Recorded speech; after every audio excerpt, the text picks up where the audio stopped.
Hello, welcome to yet another class in Literature in English.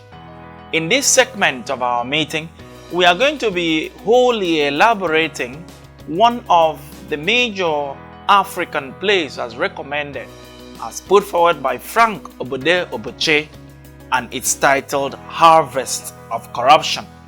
Now, this play seriously chronicles the post-colonial administration and disillusionment of many African states using the Nigerian milieu as a succinct illustration.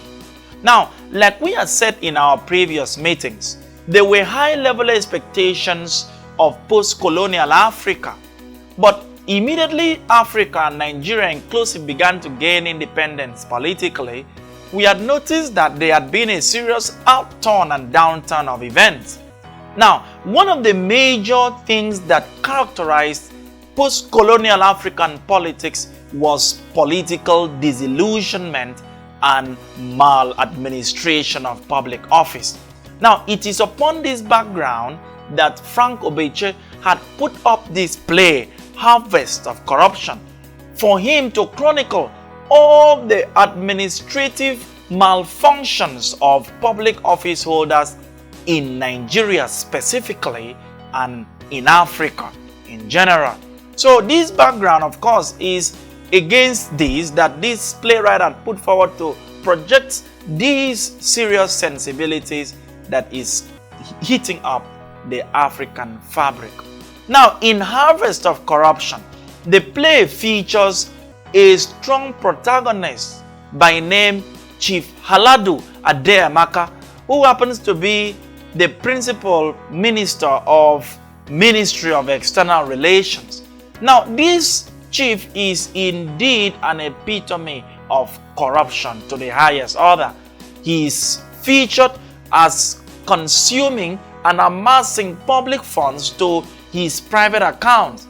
Clearly, on several occasions, this chief keeps a retinue of girls, always engaging in channeling public funds to his private pockets. This chief is seriously a loose person. Apart from pen robbery, Chief Haladu Adeamaka is highly involved in rape and also engaging in sexual assault of so many girls that are in his harem. In addition, he is a glorification of corruption. Now, he involves himself again in smuggling hard drugs away from the country, from where he sells to his clients who lives abroad. Now, apart from all these minor issues, Chief on itself does not have any element of morality. The people of which he is ideally supposed to serve do not in any way consider or do not in any way come into his considerations during these activities. He channels public funds to his private accounts. He keeps a fleet of girls of which he sexually abuses. He engages in smuggling of hard drugs away from the country.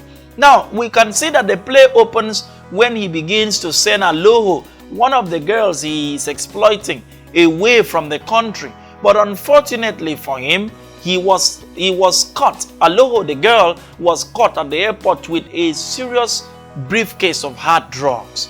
The girl was now channeled to face a court trial in Kangaroo Court.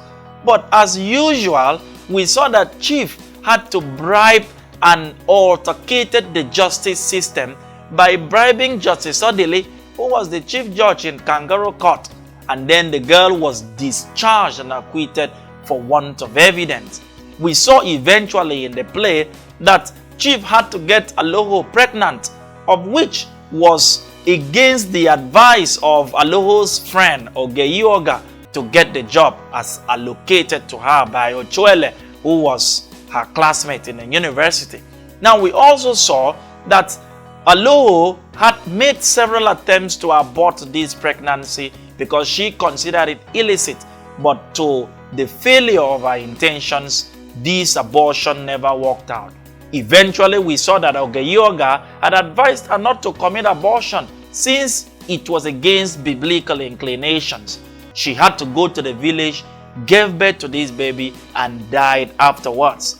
It is as a result of this that Ogeyoga had to gather all other people, including Inspector Inaku, to gang up and fight against the harvest of corruption in the land.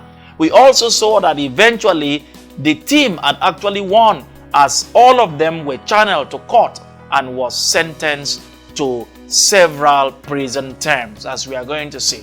Now, the play actually chronicles and pictures two opposing camps, the camp of evil and the camp of good.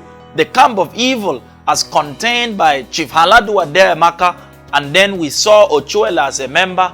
We also saw Justice Odele as also being a member of this camp, and then the camp of good, which was spearheaded by Inspector Inaku, Ogeyoga, and then there are ACP Yakubu, which was the Assistant Commissioner of Police.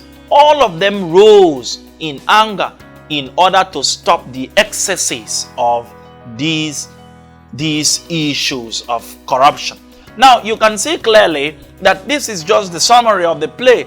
It pictures this very glorification of corruption in the person of the Minister of External Relations, Chief Haladu Ameka. We can see that the description of this man, his pot belly, his beard, and all other form of ugly expressions were used to describe this very young man. Now, the playwright Frank Ogode had seriously used this character to project the issues that is behind the politics of Africa in post-colonial times, which is usually characterized by selfishness, amassment of public funds, and other forms of misappropriations as associated in public offices. Now, let's look at the characters in the play to aid our understanding. The first character in this play is Chief Haladu Adeyemaka, who happens to be the Minister of External Relations. Now, you can agree with me that this Haladu Adeyemaka is a hybrid of the three names that is from the three major tribes of Nigeria: Hausa, Igbo, and Yoruba. You can see that Haladu there is coined from the Hausa extraction, and then we see Ade from the Yoruba extraction, and then Amaka from the Igbo extraction. The combination and the coinage of these titles for the playwright, from the playwright to the protagonist, shows clearly that the protagonist represents a typical Nigerian public office holder as creatively presented by the playwright. This man is seriously someone that has committed several crimes, ranging from public office misappropriation to financial amassment to even engagement in sexual abuse, as well as engagement in drug transfer and other forms of drug use. Now, clearly, Haladu Adeyemaka was eventually found guilty for amassing up to about 1.2 billion naira and was sentenced to serve for 25 years imprisonment. Haladu Adeyemaka does all forms of pen robbery, and he is a typical representation of a dispatriot and disloyal public office holder. Now, the second character is Ochoele. Ochoele is the personal assistant to the chief. Now, it is revealed in the play that Ochoele is a loose person, a loose young lady who is very desperate and who is ready to do whatsoever is ready at her disposal in order to get money to pay for bills. Now, a quick flash into the play reveals that Ogeyoga had warned Aloho not to get the offer from Ochoele because Ochoele had had a very wrong record during their university days and had almost implicated a lecturer and who almost lost his job. So Ochoele is the personal assistant to the chief. She was the one that convinced Aloho to join the team in order for her to end her desperation for a job. Also, she is part and parcel of the activities of corruption, including pen robbery and other forms of sexual assault. It is clear that Ochoele was also behind the scene in terms of arranging girls for chief, and also was involved in transferring and smuggling drugs away from the country. Eventually, she was sentenced to 10 years imprisonment, having been found guilty of these charges. Now, the third character is Aloho. Aloho clearly is a susceptible and gullible character. Now, because of her desperation for a job, she had to agree to a certain job offer, which was a Greek gift by Ochoele in the ministry. And unfortunately, her first assignment was to smuggle hard drugs, cocaine, away from the country to Chief's clients abroad. But unfortunately, she was caught at the airport. But eventually, we saw that Chief had to bribe Justice Odili, and eventually, yet again, she was freed for want of evidence. This is clearly an issue which is a concerned aspect of the country's judiciary. Aloho was eventually impregnated illicitly by the chief, and she died because of frustration and having given birth to the child. It was as a result of her death that Ogeyoga and the like of ACP Yakubu were motivated to fight against the likes of Chief and his cohorts. Now, the next character is Justice Odili. Justice Odili is really a shame to the Nigerian judiciary, if I should be specific. On several occasions, Justice Odili had always received bribes from the chief in order to discharge and acquit whosoever Chief Ogode Ogbeche wants him to discharge.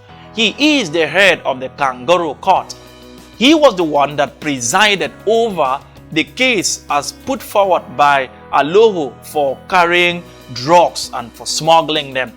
But just as the case was, Justice Odili had received the bribe and was able to discharge and acquit Aloho for want of evidence, of which was the irony of the situation.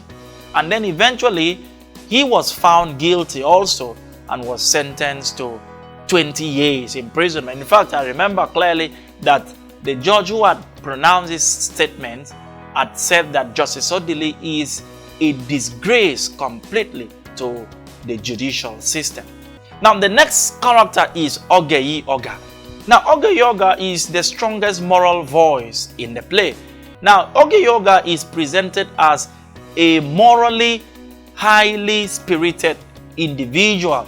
She is a born-again Christian, and then she sticks strictly to the principles of her job. She works as a receptionist in a company known as ABC Company, residing in Banya. Clearly, she concentrates on her job, and no matter how little comes in, she is absolutely very satisfied. Now, Aloho disregarded the advice of Ogeyoga not to take up that job offer from Ochoele, because she actually knows who Ochoele was back then in their university days, and advising Aloho not to take the job was out of experience.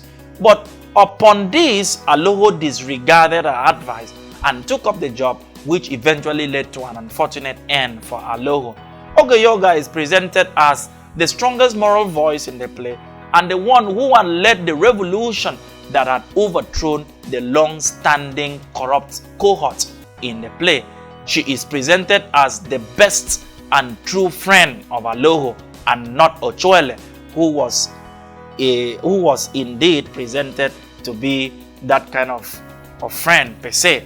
Now, so Ogeyoga really was the one who led the revolution alongside ACP Yakubu, like I had mentioned, and also Inspector Inaku. Investigations had gone on, and then Chief, as well as his cohorts, were eventually found guilty and were sentenced to respective prison terms. Now, let's look at the themes in the play. The first is evil does not last forever. Now, clearly, you will agree with me that there are two opposing camps in the play. The first is the camp of evil, and the other is the camp of good. Now, throughout the longest part of the play, the camp of evil had reigned and triumphed. We saw the likes of Ochoele, the likes of Chief Ogode Ogbeche and Justice Odili enjoying their time. They had a lot of fun at the Akbara Hotel, which was managed by Madam Oha, and they had so much of fun, ranging from smuggling of drugs to financial harassment and even sexual abuse. All this was to their satisfaction and to the detriment of the public. But towards the end of the play, we saw that the force of good had triumphed over the force of evil, so that for as long as evil may last, the play convinces the readers and the general in public that evil will never and should not last forever. The second theme is moral virtue is still superior. Now, what this means is that no matter how silent morality may be in a certain society, there may be a time that voice may be superior than evil. Now, in so many post-colonial African society, evil holds sway mostly in public offices. But this place seems to serve as a source of encouragement that no matter how silent morality may be, no matter how secretive public office holder may make attempt to sweep in senses of justice and morality, that moral virtue is still superior. As presented in the play, we saw that morality had been swept under the carpet for a longer time, but towards the end, moral voices and virtue actually held sway. The third theme is the theme of misappropriation of public office. Now, it is clearly presented in the play that the minister, which is an epitome of corruption, had been presented as misappropriating public office. This means that he clearly betrayed the trust of the people who had put him in the office. Now, this is clearly one of the orders of the events in our society, where public office holders do no longer show accountability to the people who had put them in that office. Rather, they occupy these offices and project their selfish interests. Absolutely. So, misappropriation of public office is a strong and major theme as put forward by the playwright. Now, the next is graduate unemployment. Now, graduate unemployment is strongly showcased in the play. Now, it is as a result of the unemployment state of Aloho that made her accept the great gift offered to her by Ochoele, as opposed or against the advice of our good friend Ogeyi Oga. Now, this graduate unemployment will eventually snowball to a high sense of desperation. Aloho had graduated for a long time. She made a very good result. Now, during the conversation between Ogeyi Oga and Aloho, it was revealed that Ochoele actually did not even make a good result, but because of her connection with the chief, she was living very comfortably. She owned a house, she had a car, she was living very fine. So Aloho now, who made a 2-1, that is a second class upper division, felt desperate and frustrated that she had a good result yet was still unemployed. As a result of this sense of unemployment and a level of desperation, she had to accept this Greek offer of which, and then eventually had to accept the offer of taking a suitcase of cocaine in order to smuggle out of the country. So graduate unemployment in this case has been presented as one of the root causes of the majority of crimes and other forms of social vices that are perpetrated by youths in the country. Now, let's try to look at these questions as connected to the play. Now, the first question is, the central setting of the play is A. Mabu, B. Bosa, C. Darkin, and D. Jabu. Now, that question is from JAMB UTME 2016, question 3. And the correct answer to that question is Darkin, is in option C. Now, do not forget that there is a fiction character, a fictitious setting rather, in the play, that is Jakasa. But that becomes a non-central setting. Now, we can see that Darkin is a more central setting than Jakasa. Perhaps that is why this examination body did not bring that up in the options. So the correct answer is Darkin in option C. Now, the next question. Chief Adeamaka is involved in which of the following crimes? The first, child trafficking. B, land grabbing. C, smuggling. And D, rigging. That question is from JAMB UTME 2016, question 5.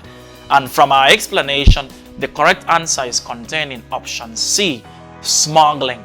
Clearly, he was always involved in smuggling hard drugs away from the country and in as well. Now, the third question. According to Ochoele, government job is A, a waste of time, B, time consuming, C, good for hard-working youth, and D, an avenue to personalize public fund.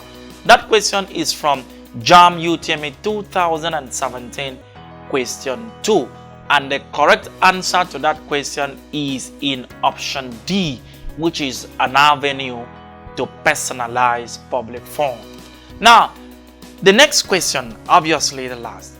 Aloho is warned against associating with Ochoele because the latter is A, too sophisticated, B, proud, C, mischievous, and D, born again. That question is coined from JAMB UTME 2017 question 5.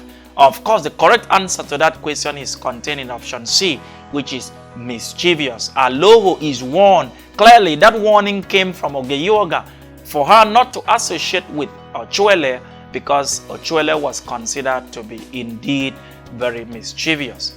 Now, that is all I feel you have to know about harvest of corruption and the questions that follow. I am very pleased to host you. Thank you very much for watching and look out for our next video.